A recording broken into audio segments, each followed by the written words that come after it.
Welcome to County Portal, your simple source for local government services and public records. Let's get started. Let's talk about that tricky question on your W-4 form. Are you exempt from federal withholding? This is one of the most misunderstood parts of starting a new job, so let's clear it up. Claiming exempt means you are telling your employer not to take any federal income tax out of your paychecks. Your paychecks will be bigger, which sounds great. But it's very important to understand that this does not mean you are exempt from paying taxes.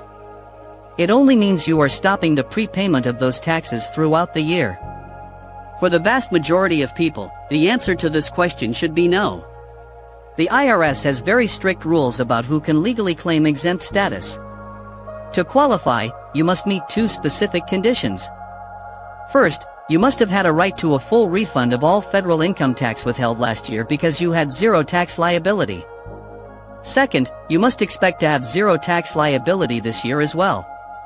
The key phrase here is zero tax liability. This doesn't just mean you got a refund last year. Most people get a refund because they overpaid their taxes through withholding. Zero tax liability means your total tax bill for the entire year was literally zero. This usually only applies to people with very low income for the year, like a student who only worked part-time during the summer or someone who was unemployed for most of the year and didn't earn enough to owe any tax. If you claim exempt when you shouldn't, you're setting yourself up for a painful surprise.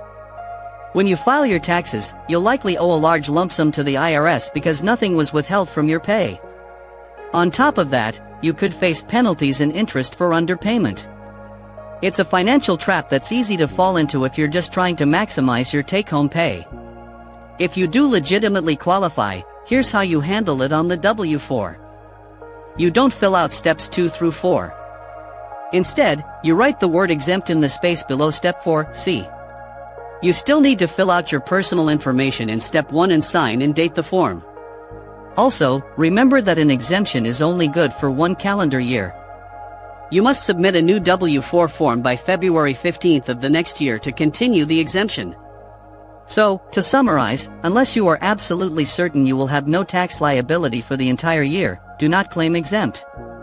It's much safer to have a little too much tax withheld and get a refund than to owe a huge bill you weren't prepared for. Always err on the side of caution. Thank you so much for watching. If this video helped you understand tax withholding a little better, please give it a thumbs up. And for more straightforward explanations of tricky financial topics, make sure to subscribe to the channel. We'll see you in the next video.